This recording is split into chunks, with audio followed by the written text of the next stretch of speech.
All the Young Dudes by MsKingBean89, Chapter 84, 5th Year, Hurt Feelings. Monday, 18th January 1976.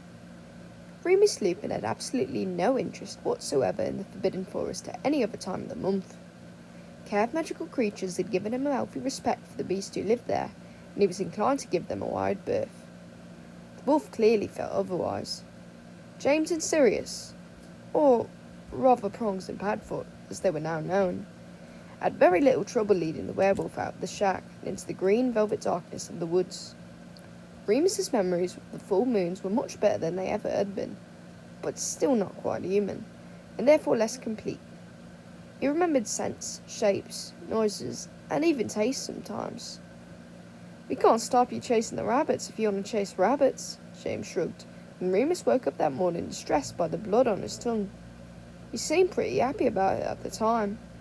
"It was bloody good fun," Sirius put in, licking his own lips. "You were encouraging me," Remus accused, pulling his trousers on underneath his blanket. "You ought to know better. You have self-control." "Yeah," Sirius shrugged. "When I'm a dog, I'm a dog. It's what we do." That was Sirius all over. Have all the fun and take no responsibility. "Don't worry, Mooney," James yawned. "We wouldn't ever let you hurt a person.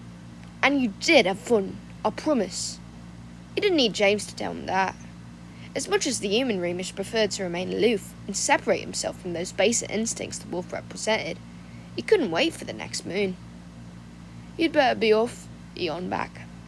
"See if you could get a bit of kit before breakfast."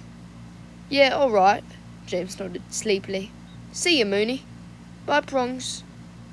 Prongs had been a stroke of genius one afternoon when Peter had forgotten the word for antlers. They'd all laughed so hard the name had stuck. Remus wasn't sure where Padfoot had come from. Likely a private joke between James and Sirius. Anyway, it made sense, and they had settled into their new names comfortably, sealing them into the Marauder's map. Madame Pomfrey gave him the once-over when he arrived, then just sent him on his way. "I don't even need the stretcher anymore," she marvelled. "And you've got good colour in your cheeks. Rest this morning, but if you're feeling up to it, you may as well attend your afternoon lessons." He felt terrible for lying to her about the reason for his miraculous recoveries, but it couldn't be helped. Remus managed to sleep through the rest of the morning and awoke a bit too early for lunch. He went down to the common room to sit by an open window and smoke while he went over his history notes for the afternoon. All things considered, he thought to himself, other than the serious problem, life was going pretty well. Sirius had bungled an apology about the astronomy tower incident. Remus heavily suspected this was the result of a conference with James. "Sorry, Mooney. I should have checked with you or used the map or something. I know you ate all that girl stuff, and I know you've done loads to keep us out of trouble this year." Remus had put on a great show of mulling this apology over, then forgiven his friend, because anything else would have been highly suspicious. He was mortified when even Mary came over to offer her own apology, and spluttered that he hadn't minded in the least. He liked Mary. He didn't want to feel this way about her. None of it was her fault exactly. And, as James had so often said, Sirius deserved a bit of fun, considering the year he was having. "Hiya, Remus," a small voice interrupted his thoughts. He realised he hadn't so much as glanced at his notes yet, and his cigarette had burnt all the way down, unsmoked. "Hi, Christopher," Remus nodded, frowning as he brushed the ash off his sleeve. "You okay?"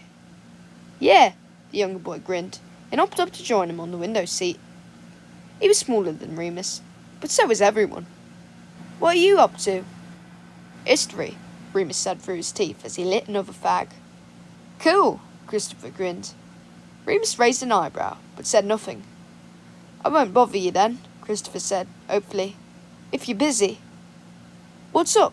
Remus asked, not wanting to hurt his feelings. There were enough hurt feelings in the world, and he refused to be responsible for anyone's but his own. Well, nothing really. It's Hogsmeade weekend this weekend." "Yeah, I know." Remus shifted uncomfortably in the seat. Surely Christopher wouldn't be so gouch as to ask him out. He had to nip it in the bud once. I'm going with my mates, you know." Oh, right. James Potter and Sirius Black and that other one. You could tell that Christopher, like most of the younger Gryffindors, teetered between awe and fear where the Marauders were concerned. They were simply so daring, so successful. It was intimidating. Well, I was just thinking, that's all. Christopher cleared his throat. You know how we've been talking about that new arithmancy book?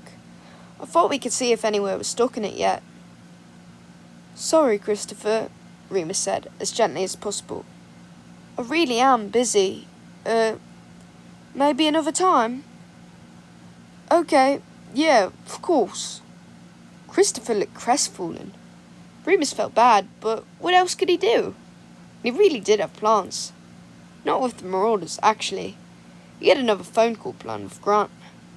After the incident with Sirius and Mary, Remus had hastily scribbled down a request to speak with Grant and sent it to Matron first thing the next morning. He had somewhat regretted it now, having calmed down a fair bit, but was still looking forward to speaking with Grant if he could. Hiya, Mooney. Sirius came bounding across the common room from the portrait hole he had entered through. He leaned against the wall beside Remus and Christopher, grinning that Sirius Black grin. Hi, Padfoot, Remus smiled back. He hoped he didn't look at Sirius the way Christopher looked at him. That would be embarrassing. So, settle bet for me and Prongs, Sirius began, completely ignoring Christopher, who got up and mumbled a goodbye before making a hasty exit.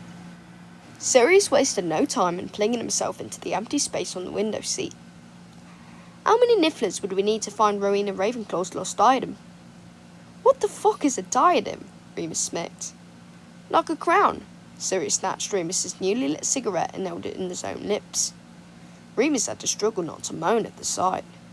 He simply took out a third cigarette. Why? He said, and then deeply. Would you and James want a crown? Dunno, Sirius shrugged. Finding treasure seems like a marauder-type pursuit.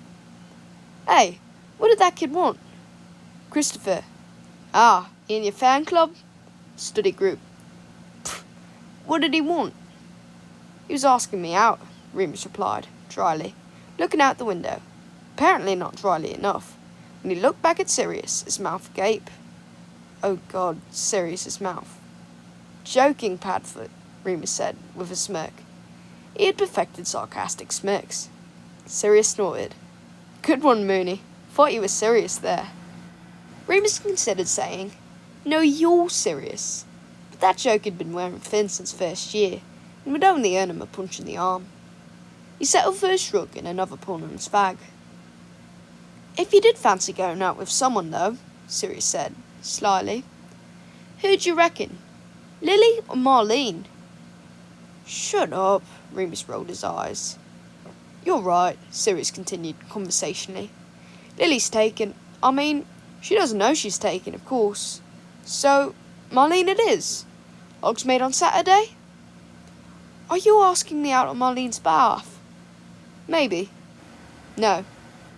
I can get her to ask you out herself, if you want. I just thought you'd say yes to me. I'd say yes to you, Remus thought, pathetically. Marlene's not interested in me, he said. This, he had decided, was better than saying, I'm not interested in her. Because of course that would only invite the question. Why not? Of course she is. You're friends, aren't you? Anyway, you have to come. We're doing it to support James. Now James is involved? Remus stubbed out his cigarette and stood up, shoved his history notes into his bag. They obviously weren't getting read now. Lunch? He said. Yup, Sirius nodded, flicked his own cigarette out the window and stood up. They headed for the portrait hole. Yes, James is involved, Sirius continued, as they made their way to the Great Hall. We all need to be there, and ideally coupled up, so they could ask Evans out. James asked Lily out once a week. True, Sirius nodded, but this time he's going in with a game plan. Oh, he's got a song and everything. James writes songs? Remus's mask dropped for a moment in genuine surprise. Well, Sirius licked his lips. I may have given him a hand. Anyway, we all need to have dates to plant the idea in our mind. Like that Muggle psychology stuff. As much as I'd love to see James make a prat out of himself in the name of true love, Remus laughed. I'm busy on Saturday. Doing what? None of your business. See, Mooney? Sirius sighed. This is why the girls can't get enough of you. So mysterious. Remus wasn't sure if Sirius was making a cruel joke, so he left it there. They walked quietly for a bit. Hey, Mooney, Sirius started again. Yes? Do you fancy Mary? What? They had stopped just outside the lunch hall, and Remus spun around to face Sirius in shock. Sirius looked embarrassed, fiddled with his earring. Well, you've been a bit off since we started going out, and I've hardly seen you since the tapestry fiasco. Remus snorted. No, I do not fancy Mary. Okay, good, Sirius smiled at him.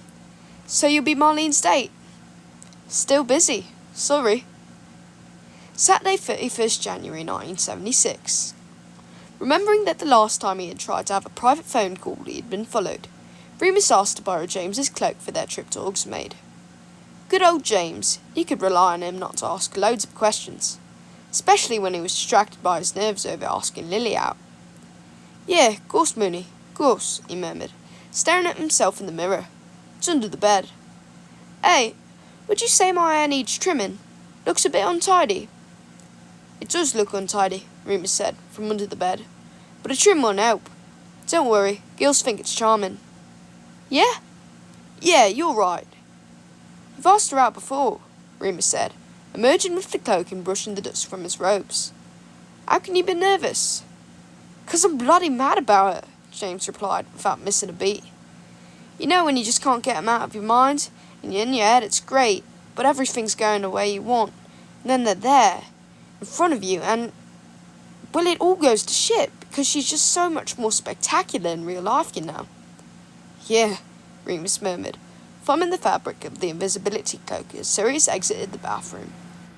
Down in the village, Remus wished James good luck before disappearing into the gents at the Three Broomsticks, throwing on the cloak, and then walking straight out again. This time, he was able to arrive at the old Muggle phone box at exactly the right time, and excitedly keyed the number. Oi, oi! Happy New Year and all that! Grant's voice rattled up the wire. Remus beamed. Happy New Year! I had a card for you, but I never sent it. Sorry. As long as you remember my birthday. Oh, okay. When is it? Grant barked with laughter. I'm joking, you silly sod. I never sent you no card either. Oh. Still taking yourself too seriously then? Yeah, Remus chuckled. I suppose. How are you? Shit, Grant replied, his voice going slightly high as he inhaled. Remus guessed he was smoking. Bloody terrible, actually. But don't you worry. My problem. No, tell me, go on. I might be able to help. Just matron, don't worry. Hey, how are things with your posho lover boy? Over it yet? No, Remus sighed. Worse if anything. Yeah, thought as much. You said it wouldn't last. Like to make you feel better. Remus couldn't help but laugh. Thank God for Grant. I feel like I'm going mad, he said, whispering into the phone the secrets he hadn't been able to say out loud. I feel like I'm just going to do something crazy. He's so... Be careful, Grant warned. Remember what I said? Yeah, Remus sighed again. So, how was your Christmas? Crap. I was supposed to go to my Gran's, but Gran's had cancelled at the last minute. Didn't want his Nancy boy grandson showing up in front of the neighbours. Next time I see him, I'll wear a dress. Sorry, Grant, Remus said, quietly, feeling even worse about having not sent the card. Oh, shut up, Grant replied, and Remus could tell he was smiling. Like I said, not your problem. Oi, I might not be here much longer, though. I'm, probably going to be moved on. I haven't exactly been going to school. Where will you go? Dunno. Think I'm done with Holmes. Might go up to London. Got some mates there. How will I find you? Bless you, Grant said. Forgot how sweet you was. You can give me your address and I'll do my best to write. I can't, Remus felt a horrible tearing on the inside. I'm really sorry. I wish I could. I really do. My school isn't really a normal sort of school, and, well, it's not really possible. Well, that's that then, Grant replied. Remus trudged back to the village with a heavy heart. All that obsessing over Sirius had come to nothing, and now he was at risk of losing someone just as important. Someone who actually fancied him back, too. Apparently, Remus was only interested in people he couldn't have. He would look up locating spells as soon as possible, he decided. He wasn't going to lose track of Grant like that. He was mildly cheered up upon entering the Three Broomsticks to see Snape sitting in the corner, alone, glaring about the room.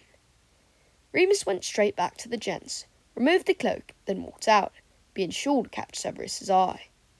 The slithering boy nearly fell off his bar stool in surprise. Remus smirked as he walked over to join his friends. There they all were, Peter and Desdemona, Sirius and Mary, Marlene, James and Lily. Lily looked very pink in the face, but very smug, and James was looking at the bottom of his empty glass. He was dripping wet and smelled sickly sweet. Evidently, the serenade had not gone down well. Moony, Sirius boomed invitingly. You missed all the fun. Yeah, sorry, Remus smiled at everyone, politely, pulling out his own chair. Sirius motioned to the pretty barmaid for another butterbeer. Remus glanced at James, then Lily. How is everyone? Peter let out a strange, high-pitched giggle, then clamped his hand over his mouth. Sirius raised an eyebrow. Oh, quite well, Moony, quite well. I was just saying, it's been a while since the Marauders have done a proper prank.